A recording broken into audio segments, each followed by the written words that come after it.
Graça e paz, amados de Deus, eu louvo a Deus pela tua vida. Neste vídeo quero fazer algo a respeito de regeneração. No último vídeo a qual postei, nós falamos a respeito de justificação, todas com base titulado pela natureza da salvação. Como também fonte para o nosso entendimento está também aqui comigo a minha Bíblia Sagrada. Isto é muito importante. Hoje vamos falar um pouco a respeito de regeneração. O que é uma regeneração? Como que se identifica esta palavra regeneração? Uma outra palavra para regeneração pode ser descrita também como renascimento, ou pela palavra nascido de novo. Para que possamos entender, vamos pegar uma base bíblica, no livro de João, capítulo 3, versículo 1, que diz assim: havia entre os fariseus um homem chamado Nicodemos, príncipe dos judeus, e este à noite foi se encontrar com Cristo e disse: Rabi, ou mestre, bem sabemos que é mestre vindo de Deus, pois ninguém pode fazer os sinais que faz se Deus não estiver com ele. Jesus respondeu: em verdade te digo, que aquele que não é nascido de novo não pode ver o reino de Deus. Nicodemos ali fez uma pergunta para Cristo: como pode um homem nascendo sendo velho? Como que um homem pode nascer ele sendo velho? Porventura pode tornar a entrar no ventre de sua mãe e nascer? Jesus respondeu: em verdade te digo, que aquele que não nascer da água e do Espírito não pode entrar ao reino dos céus. Há duas etapas na vida do homem, tanto o nascimento físico, como também o nascimento espiritual. O que é uma regeneração? Para entendermos, o nosso renascimento se difere do nosso primeiro nascimento. Quando somos concebidos fisicamente e herdamos a nossa natureza pecaminosa. Isto é interessante. O nosso nascimento é um nascimento espiritual, ou seja, quando passamos a fazer o nascimento de Cristo, agora deixamos a natureza pecaminosa, agora para entrar a natureza espiritual, ou deixamos a natureza de Adão, como eu disse no vídeo anterior, e agora passamos ao nascimento ali de Cristo, passamos a herdar a natureza de Cristo. E entramos agora tanto no mundo santo e celestial, que resulta em nós sendo vivificados espiritualmente. Ou seja, o homem em seu estado natural é morto. Eu nasci pelo meu estado morto, porque nasci condenado. O próprio apóstolo Paulo diz que todos nós nascemos debaixo de condenação, porque herdamos ali o ato pecaminoso de Adão. Quando aceitamos Cristo, deixamos a nossa morte física para agora ser vivificados em Cristo. Agora, de fato, somos regenerados por Cristo. Isso acontece quando colocamos a nossa fé em Cristo. Quando eu deposito a minha fé completa, quando eu defino a minha fé em Cristo, agora eu deixo a morte física agora para viver a ressurreição espiritual. Muito interessante. Olha o que diz Efésios capítulo 2, versículo 1. Ele vos vivificou, estando em vós morto em ofensas e pecados. Ou seja, Cristo me ressuscitou, eu estando morto em meus delitos e efeitos do pecado. A regeneração é uma mudança radical, ou seja, em mim tem que ter uma mudança radical, completa e plena. Assim como o nascimento físico resultou em nós um indivíduo entrando no reino da terra, assim nós no nascimento espiritual nos resulta em uma nova pessoa entrando ao reino celestial. Olha o que Paulo diz na carta de Efésios capítulo 2, versículo 6. E nós ressuscitamos juntamente com ele e nos faz sentar nos lugares celestiais. Cristo tem o maior prazer em estabelecer em vós a autoridade divina. Para isso, precisamos nos regenerar. Precisamos depositar a nossa fé e confiança em Cristo. É Cristo que nos faz andar ao mundo celestial. É Cristo que nos faz ser respeitado no mundo celeste. É Cristo que um dia há de nos fazer a viver com a cristandade ali na Nova Jerusalém.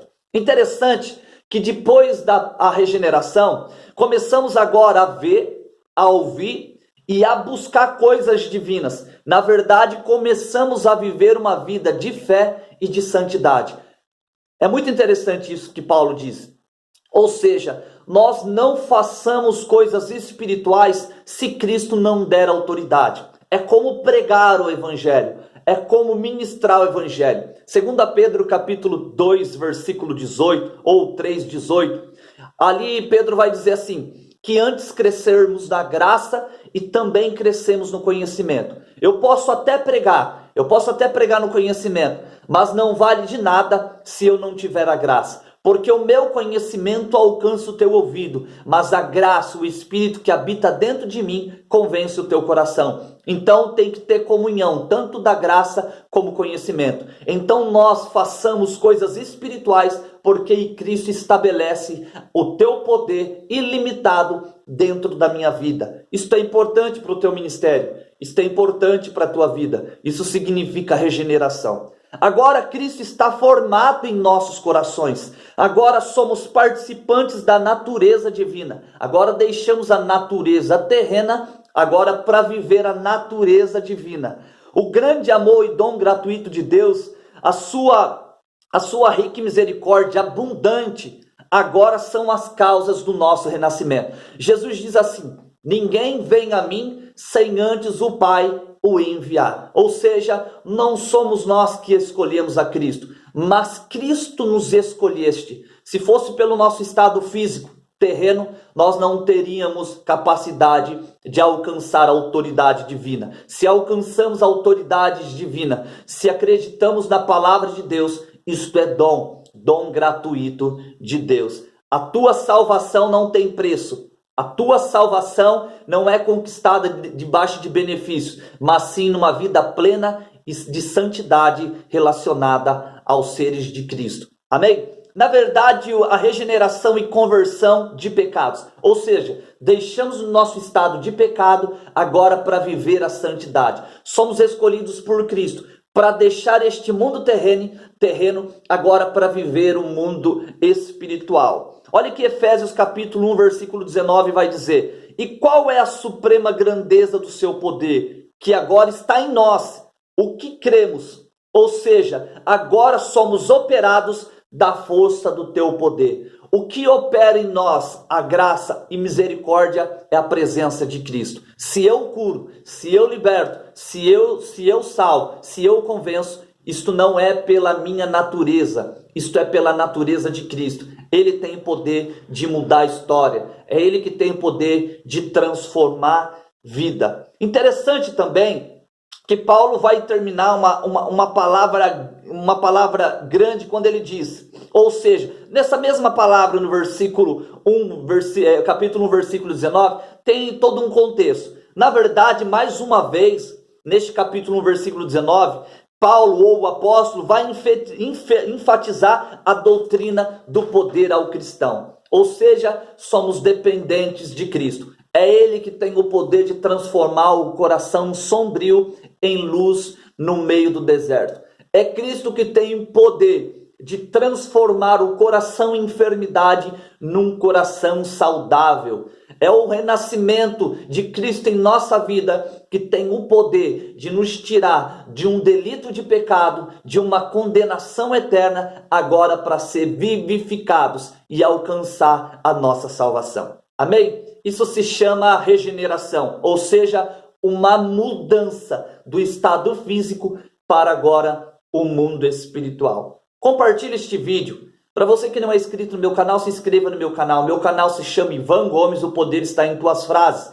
Também não deixe de deixar o teu joinha, isso é muito importante. Seja ele para o lado positivo e também para o lado negativo. Nós precisamos ter evolução.